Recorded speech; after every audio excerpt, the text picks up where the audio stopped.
Thanks, Riv. Joining me, we have Prawley and Bubba Dub.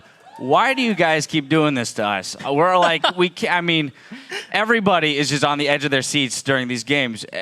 How does it feel on your end, being in these kind of intense back-and-forth matches, Prawley? I mean, it's a heart attack for you guys to watch, and for us, it's literally the exact same. We're not having fun. We're pretty miserable up there being like, oh, we're losing early. Now we have to really pull together. So, yeah, don't worry. This isn't fun for us playing games like that. We'd like to just win straight out. Well, I'm glad to know it's a mutual feeling. Yeah.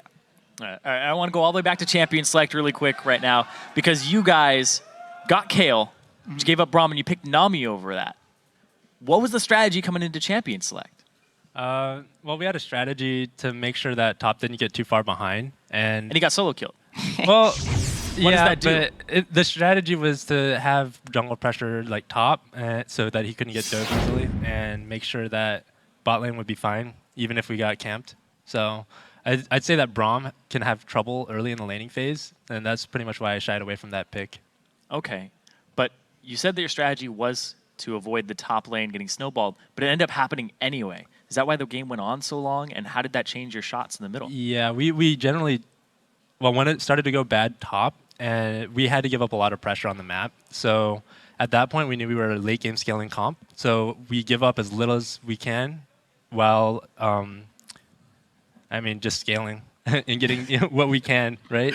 I don't know. Another quick question about Champion Select directed at you, Prawley, is the fact that we saw multiple mid bans, actually all three of their bans were mid bans. I believe it was Cassin, Yasuo, and Ziggs. Were you expecting it, one? And then how does that affect your mindset in Champion Select, kind of watching the mid pool dwindle?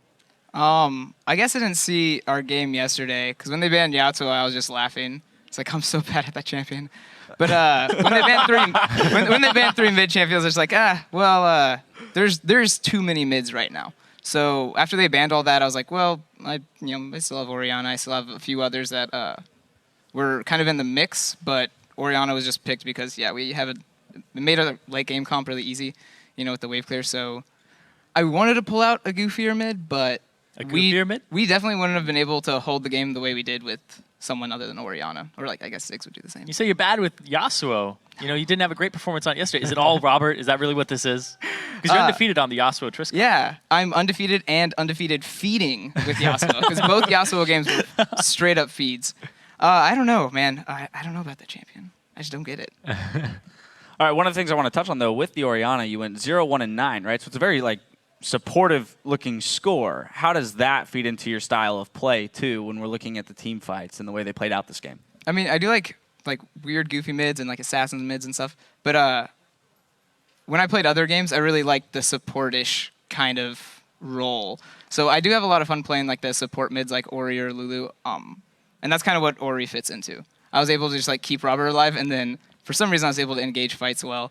So I'm fine not playing a huge damage dealer. It's not that different of a playstyle for me because it's still AoE damage. It's just, yeah, it takes a while to ramp up. All right, yeah, speaking of engaging the team fights doing AoE damage, we're going to get a replay up on your screen here. Bubba Dub, I want you to walk me through this one. It's the 3-0 that starts turning the game around, and you guys really flex your muscles and show your power. Let's roll the clip.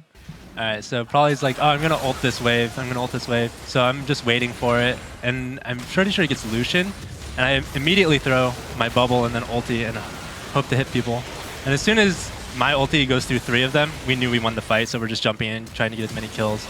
And based off of how many we kill, we just decide to push. Yeah. Hey. Okay. I'll be honest, after that fight happened, after we got the first couple kills, I was yelling at my team to not chase. I was like, please don't chase. We're going to lose the game now. And Robert still goes. And it's like, oh, hop, oh, triple kill. And I was like, good job not listening, guys. You guys are so good. Oh, man.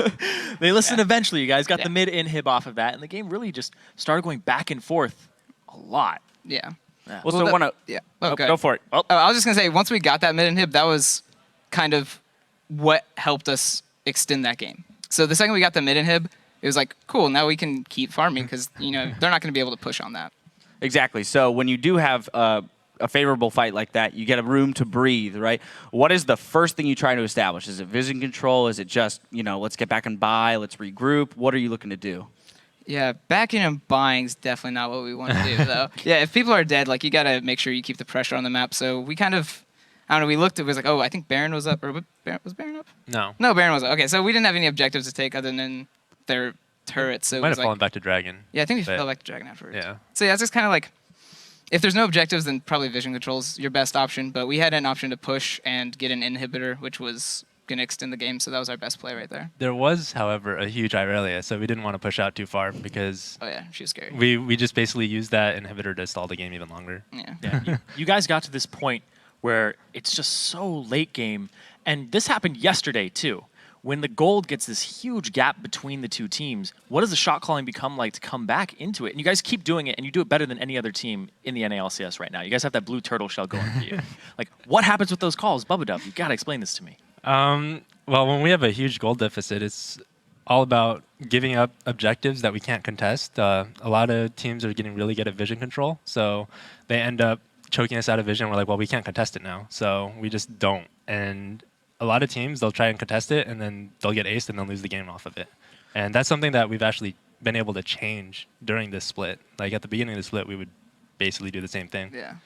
Well, so I want to jump into our next replay, which is the final fight of the game, and it kind of tails from the point you just made, which is giving up objectives. Why is it that here is when you guys decide to fight around the Baron, especially given the fact that probably you're very low mana at this point? So probably if you could walk me through this replay here. Let's see. So we didn't ideally want to give up that Baron. We just kind of got there late. And then right now we're just like kiting, and Zion overextends a bit to get to me, which was fine. And I knew in this fight, all I have to do is get my ult off, and we'll still win it, even though they have Baron. So they're winning, so they chase forward, and they just forget my balls there, I guess.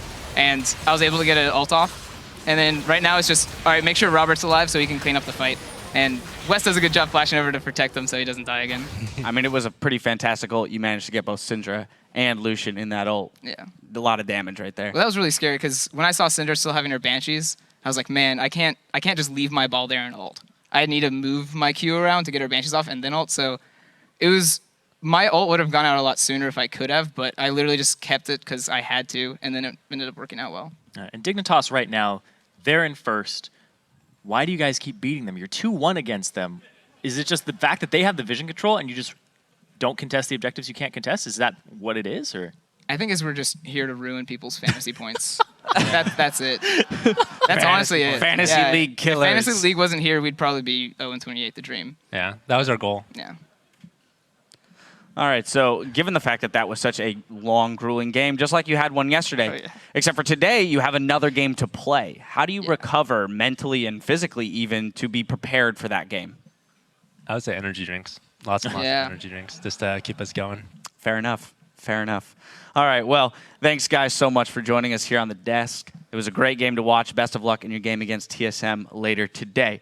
Now, we've got to catch our breath after that exciting match. So when we come back, we'll be bringing you our next action-packed game, LMQ versus EG. Don't go anywhere.